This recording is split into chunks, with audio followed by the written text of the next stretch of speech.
ತಮಿಳುನಾಡು ರಾಜಕೀಯದಲ್ಲಿ ಬಿಜೆಪಿ ಮೂಗು ತೂರಿಸ್ತಿದ್ರೆ ಇನ್ನೊಂದು ಕಡೆ ಮತ್ತೊಂದು ಬೆಳವಣಿಗೆ ಆಗ್ತಿದೆ.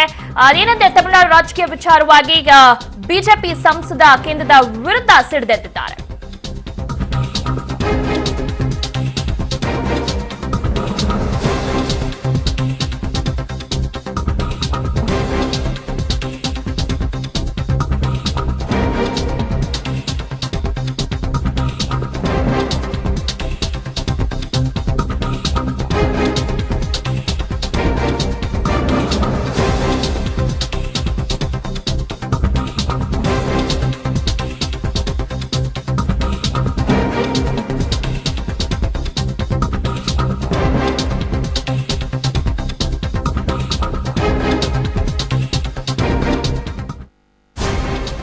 ರಾಜಕೀಯ ವಿಚಾರವಾಗಿ ಕೇಂದ್ರದ ವಿರುದ್ಧ ಬಿಜೆಪಿ ಸಂಸದ ಸಿಡಿದೆದ್ದಿದ್ದಾರೆ. ತಮಿಳುನಾಡಿನ ಈ ಸ್ಥಿತಿಗೆ ಕೇಂದ್ರ ಸರ್ಕಾರವೇ ಕಾರಣ ಎಂದು ಸುಬ್ರಹ್ಮಣ್ಯನ್ ಸ್ವಾಮಿ ದೂರಿದ್ದಾರೆ.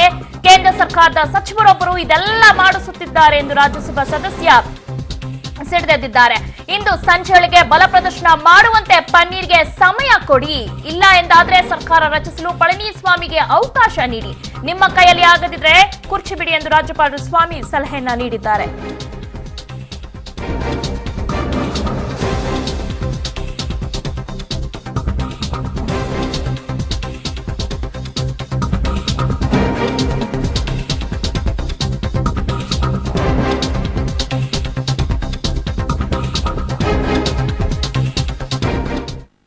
ಈ ಬಗ್ಗೆ ಹೆಚ್ಚಿನ ಮಾಹಿತಿಯನ್ನ ನೀಡ್ತಾರೆ ನಮ್ಮ ಪ್ರತಿನಿಧಿ ಮಂಜುನಾಥ್ ನೇರ ಸಂಪರ್ಕದಲ್ಲಿ. ಎಸ್ ಮಂಜುನಾಥ್, ಇದು ಏನೋ ಬಿಜೆಪಿ ತಮಿಳುನಾಡು ರಾಜಕೀಯದಲ್ಲಿ ಮೂಗು ತೋರಿಸ್ತಿದೆ ಅಂತ ಹೇಳಲಾಗ್ತಾ ಇದೆ, ಇದು ನಿಜಾನಾ? ಖಂಡಿತ ಹೌದು ಅಂತಾನೆ ಹೇಳ್ಬೋದು ದಿವ್ಯಾ. ಯಾಕೆ ಅಂತ ನೋಡುವಂತದ್ದಾದ್ರೆ ಜಯಲಲಿತಾ ಅವರು ನಿಧನದಿಂದ ನಡೆದು ಇಲ್ಲಿವರೆಗೂ ನಡೆದಂತ ಬೆಳವಣಿಗೆಗಳನ್ನ ನಾವು ಅತಿ ಸೂಕ್ಷ್ಮವಾಗಿ ಗಮನಿಸಿದ್ರೆ ಎಲ್ಲೋ ಒಂದು ಕಡೆ ತಮಿಳುನಾಡು ರಾಜಕೀಯದಲ್ಲಿ ಕೇಂದ್ರ ಸರ್ಕಾರ ನೇರವಾಗಿ ಒಂದು ಹಸ್ತಕ್ಷೇಪ ಮಾಡಲಿಲ್ಲ ಅಂತ ಅಂದ್ರೂ ಕೂಡ ಪರೋಕ್ಷವಾಗಿ ಹಿಂಬದಿಯಿಂದ ಅಲ್ಲಿ ತನ್ನ ಅಸ್ತಿತ್ವವನ್ನ ಸ್ಥಾಪನೆ ಮಾಡ್ಕೊಳ್ಳೋದಕ್ಕೆ ಬೇಕಾದಂತಹ ಎಲ್ಲಾ ರಾಜಕೀಯ ಆಟಗಳನ್ನ ಆಡ್ತಿದೆ ಅಂತಾನೆ ಹೇಳ್ಬೋದು. ಇಲ್ಲಿ ಪ್ರಮುಖವಾಗಿ ನಾವು ಗಮನಿಸಬೇಕು, ಏನು ನಮ್ಮ ಕರ್ನಾಟಕ ಸರ್ಕಾರದಿಂದ ಸಿದ್ದರಾಮಯ್ಯನವರು ಬರದ ಅಧ್ಯಯನದ ಕುರಿತು, ಬರದ ಸಮಸ್ಯೆಯನ್ನ ಕುರಿತು ಪ್ರಧಾನಿ ಮೋದಿ ಅವರ ಗಮನಕ್ಕೆ ತರೋದಕ್ಕೆ ಅಂತ ಅಂದ್ಬಿಟ್ಟು ದೆಹಲಿಗೆ ಹೋಗ್ತಾರೆ. ಅಲ್ಲಿ ಅವರಿಗೆ 2 ದಿನ ಕಾದ್ರೂ ಕೂಡ ಪ್ರಧಾನಿ ಅವರನ್ನ ನೇರವಾಗಿ ಭೇಟಿ ಮಾಡೋದಕ್ಕೆ ಅವಕಾಶ ಸಿಗೋದಿಲ್ಲ. ಆದ್ರೆ ಅದೇ ಪ್ರಧಾನ ನರೇಂದ್ರ ಮೋದಿ ಅವರನ್ನ ಬೆಳಿಗ್ಗೆ ಬಂದು ಸಂಜೆ ತಮಿಳುನಾಡಿನ ಪನ್ನೀರ್ ಸೆಲ್ವಂ ಅವರು ಜಲ್ಲಿಕಟ್ಟು ವಿಚಾರದಲ್ಲಿ ಎದ್ದಂತ ಗೊಂದಲದ ವಿಚಾರದಲ್ಲಿ ಅವರನ್ನ ನೇರವಾಗಿ ಭೇಟಿ ಮಾಡಿಬಿಟ್ಟು ಬರ್ತಾರೆ. ಸೊ ಅಷ್ಟರ ಮಟ್ಟಿಗೆ ತಮಿಳುನಾಡಿನ ಜೊತೆ ಪ್ರಧಾನಿ ನರೇಂದ್ರ ಮೋದಿ ಅವರು ಒಡನಾಟವನ್ನ ಇಟ್ಕೊಳ್ಳೋ ರೀತಿಯಲ್ಲಿ ಒಂದು ಬಿಂಬಿಸುವಂತದ್ದು ಎಲ್ಲರೂ ಕೂಡ ನೋಡಿದ್ದೀವಿ. ಈಗ ಶಶಿಕಲಾ ಅವರನ್ನ ಪ್ರಧಾನ ಕಾರ್ಯದರ್ಶಿಯಾಗಿ ಮಾಡಿ ಅವರನ್ನ ಮುಖ್ಯಮಂತ್ರಿ ಸ್ಥಾನಕ್ಕೂ ಕೂರಿಸೋದಕ್ಕೂ ಕೂಡ ಅವರು ಒಪ್ಪಿಗೆಯನ್ನ ನೀಡಿದ್ರು. ಅದಾದ ಮೇಲೆ ಪನ್ನೀರ್ ಸೆಲ್ವಂ ಅವರು ಶಶಿಕಲಾ ವಿರುದ್ಧನೇ ತಿರುಗಿ ಬಿದ್ರು. ಆಗ್ಲೂ ಕೂಡ ಕೇಳಿ ಬಂದಿದ್ದು ಇದೇ ಕೇಂದ್ರ ಸರ್ಕಾರದ ಹೆಸರು. ಪ್ರಧಾನಿ ನರೇಂದ್ರ ಮೋದಿ ಅವರ ಸರ್ಕಾರದ ಕೆಲವು ಸಚಿವರುಗಳು ಇಲ್ಲಿ ಹಸ್ತಕ್ಷೇಪವನ್ನ ಮಾಡಿದ್ದಾರೆ ಅನ್ನುವಂಥದ್ದನ್ನ ಸ್ವತಃ ಅಣ್ಣಾ ಡಿಎಂಕೆ ಪಕ್ಷದವರು ಜೊತೆಗೆ ಡಿಎಂಕೆ ಪಕ್ಷದವರು ಕೂಡ ಹೇಳಿಕೆಯನ್ನ ನೀಡಿದ್ರು. ಇಷ್ಟೆಲ್ಲ ಆದ್ಮೇಲೂ ಕೂಡ ಬೆಳವಣಿಗೆಗಳು ನಡೆದಾಗ್ಲೂ ಕೂಡ ಎಲ್ಲೋ ಒಂದು ಕಡೆ ಡಿಎಂಕೆ ಪಕ್ಷದ ಕಡೆ ಹೋಗ್ತಾರೆ ಅನ್ನೋ ಒಂದು ಮಾತುಗಳು ಕೇಳಿ ಬರ್ತಾ ಇತ್ತು. ಆದ್ರೆ ಪನ್ನೀರ್ ಸೆಲ್ವಂ ಕೂಡ ಅದನ್ನ ನಿರಾಕರಣೆ ಮಾಡಿದ್ರು. ಆಮೇಲೆ ಗೊತ್ತಾಗಿದ್ದು ಕೇಂದ್ರ ಸರ್ಕಾರ ಅಂದ್ರೆ ಬಿಜೆಪಿ ಸರ್ಕಾರ ಇಡೀ ಒಂದು ದಕ್ಷಿಣ ಭಾರತದಲ್ಲೂ ಕೂಡ ತನ್ನ ಅಸ್ತಿತ್ವವನ್ನ ಉಳಿಸಿಕೊಳ್ಳೋದಕ್ಕೆ ಇಷ್ಟೆಲ್ಲ ರಾಜಕೀಯನ ಮಾಡ್ತಿದೆ ಅನ್ನೋ ಒಂದು ಗಂಭೀರ ಆರೋಪಗಳು ಕಾಂಗ್ರೆಸ್ ಹಾದಿಯಿಂದ ಎಲ್ಲಾ ರಾಜಕೀಯ ಪಕ್ಷಗಳು ಕೂಡ ಆರೋಪಗಳನ್ನ ಮಾಡ್ತಾನೆ ಬಂತು. ಅದಕ್ಕೆ ಈಗ ಪುಷ್ಟಿ ನೀಡ್ತಾ ಇರುವಂತದ್ದು ಇದು. ಯಾಕಂದ್ರೆ ಶಶಿಕಲಾ ಅವರು ಸಿಎಂ ಆಗೋದಕ್ಕೆ ಹೊರಟಾಗಲು ಕೂಡ ರಾಜ್ಯಪಾಲರು 2-3 ದಿನ ಚೆನ್ನೈನಲ್ಲಿ ಇದ್ರೂ ಕೂಡ ಅವರು ನೇರವಾಗಿ ವಾಪಸ್ ಹೊರಟೋಗ್ತಾರೆ. ಚೆನ್ನೈನಲ್ಲಿ ಇದ್ದಂತಹ ಕಾರ್ಯಕ್ರಮಗಳನ್ನ ಏಕಾಏಕಿ ರದ್ದುಪಡಿಸ್ತಾರೆ. ಆಗ್ಲೂ ಕೂಡ ಕೇಂದ್ರ ಸರ್ಕಾರದ ಹಸ್ತಕ್ಷೇಪ ಕೇಳಿ ಬರುತ್ತೆ. ಅದಾದ ನಂತರ ಪನ್ನೀರ್ ಸೆಲ್ವಂ ಅವರಲ್ಲಿ ನಡೆದಂತ ಬೆಳವಣಿಗೆಗಳು, ತಮಿಳುನಾಡಿನಲ್ಲಿ ನಡೆದಂತ ಬೆಳವಣಿಗೆಗಳಲ್ಲೂ ಕೂಡ ಕೇಂದ್ರ ಸರ್ಕಾರದ ಒಂದು ಹಸ್ತಕ್ಷೇಪ ಕೇಳಿ ಬರುತ್ತೆ. ಈಗ ಸುಪ್ರೀಂ ಕೋರ್ಟು ಶಶಿಕಲಾ ವಿರುದ್ಧ ತೀರ್ಪು ನೀಡಿದ ಮೇಲೆ ಎಲ್ಲೋ ಒಂದು ಕಡೆ ಪನ್ನೀರ್ ಸೆಲ್ವಂ ಅವರನ್ನ ಮುಖ್ಯಮಂತ್ರಿಯನ್ನಾಗಿ ಮಾಡಬೇಕು ಅನ್ನೋ ಒತ್ತಡ ಈಗ ಕೇಂದ್ರ ಸರ್ಕಾರದಿಂದ ಹಂಗಾಮಿ ರಾಜ್ಯಪಾಲ ವಿದ್ಯಾಸಾಗರ್ ರಾವ್ ಮೇಲೂ ಕೂಡ ಬೀಳ್ತಾ ಇದೆ. ಹಾಗಾಗಿನೇ ಬಿಜೆಪಿ ಸರ್ಕಾರದವರು ಕೇವಲ ಸಂಖ್ಯಾಬಲವನ್ನ ಆಧಾರದಲ್ಲಿ ಅಷ್ಟೇ ನೀವು ಅವರ ಮುಖ್ಯಮಂತ್ರಿಯನ್ನ ಯಾರು ಆಗ್ಬೇಕು ಅನ್ನೋದನ್ನ ನಿರ್ಧಾರ ಮಾಡಬೇಡಿ. ವಿಶ್ವಾಸ ಅಂದ್ರೆ ಜನರ ವಿಶ್ವಾಸವನ್ನ ಯಾರು ಗಳಿಸಿದ್ದಾರೋ ಅವರನ್ನ ಮುಖ್ಯಮಂತ್ರಿ ಮಾಡೋದಕ್ಕೆ ಅವಕಾಶ ನೀಡಿ ಅನ್ನೋ ರೀತಿಯಲ್ಲಿ ರಾಜ್ಯಪಾಲರ ಮೇಲೆ ಒತ್ತಡ ಹೇರಿದ್ದಾರೆ ಅನ್ನೋ ಮಾತುಗಳು ಮತ್ತೆ ಮೂಲ ಕೇಳಿ ಬರ್ತಾ ಇರುವಂತದ್ದು. ಇದ್ರ ಜೊತೆಗೆ ಬಿಜೆಪಿಯ ರಾಜ್ಯಸಭಾ ಸಂಸದರಾಗಿರ್ತಕ್ಕಂಥ ಸುಬ್ರಹ್ಮಣ್ಯಂ ಕೂಡ ಕೇಂದ್ರ ಸರ್ಕಾರದ ವಿರುದ್ಧ ಈಗ ಹರಿಹಾಯ್ತಿರೋದನ್ನ ನೋಡಿದ್ರೆ ಬಹುಶಃ ಕೇಂದ್ರ ಸರ್ಕಾರದ ಕೈವಾಡ ಇದರಲ್ಲಿ ಇದೆ ಅನ್ನೋದು ಒಂದು ಕಡೆ ಸ್ಪಷ್ಟವಾಗ್ತಾ ಇರುವಂತದ್ದು. ದಿವ್ಯಾ, ಹಾಗಿದ್ರೆ ಒಂದ್ ವೇಳೆ ಅವರು ಒತ್ತಡ ಹಾಕ್ತಿದ್ದಾರೆ ಅನ್ನೋದಾದ್ರೆ ಬಹುಶಃ ಅವರ ಪ್ಲಾನ್ ಪ್ರಕಾರನೇ ಇದೆಲ್ಲವೂ ನಡೀತಾ ಇದೆ ಅಂತ ಅನ್ಸ್ತಾ ಇದೆಯಾ ಮಂಜುನಾಥ್? ಇನ್ನೊಂದು ಕಡೆ ಎಲ್ಲೋ ಈ ರಾಜ್ಯಪಾಲರು ಕೇಂದ್ರ ಸರ್ಕಾರ ಒತ್ತಡಕ್ಕೆ ಮಣಿತಾರಾ ಅನ್ನೋದು.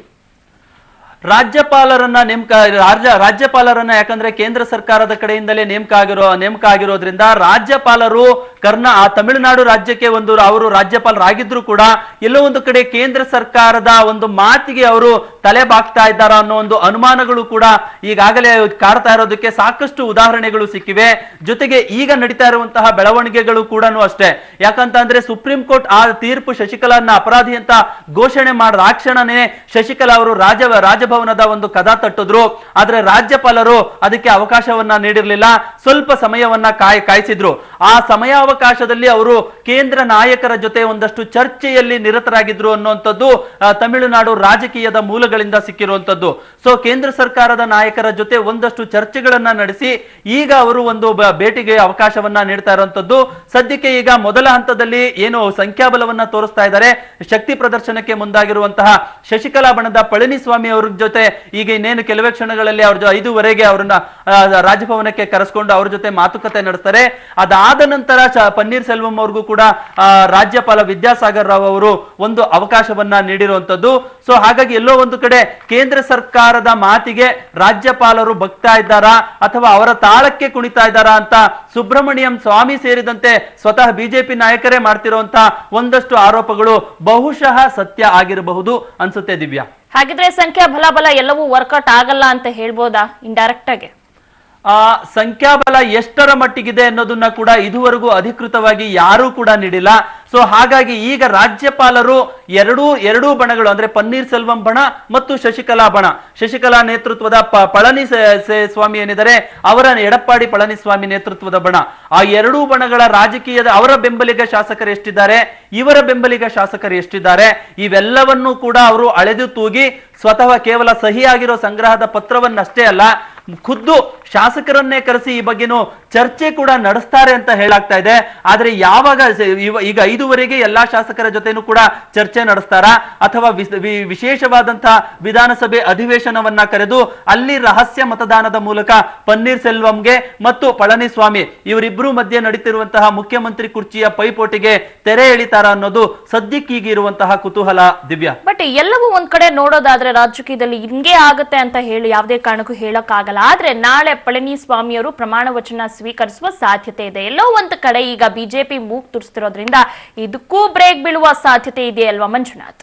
ಖಂಡಿತ. ಈಗ ನಾಳೆ ಪಳನಿಸ್ವಾಮಿ ಅವರು ನಾಳೆ ಸಂಜೆ ಅವರೇನು ಪ್ರಮಾಣ ವಚನವನ್ನ ಸ್ವೀಕರಿಸ್ತಾರೆ ಅನ್ನುವಂಥದ್ದು ಇನ್ನು ಅಧಿಕೃತವಾಗಿ ಯಾವುದೇ ಸರ್ಕಾರದ ಸಚಿವಾಲಯದಿಂದ ಅಧಿಕೃತವಾದಂತಹ ಮಾಹಿತಿ ಪ್ರಕಟವಾಗಿಲ್ಲ.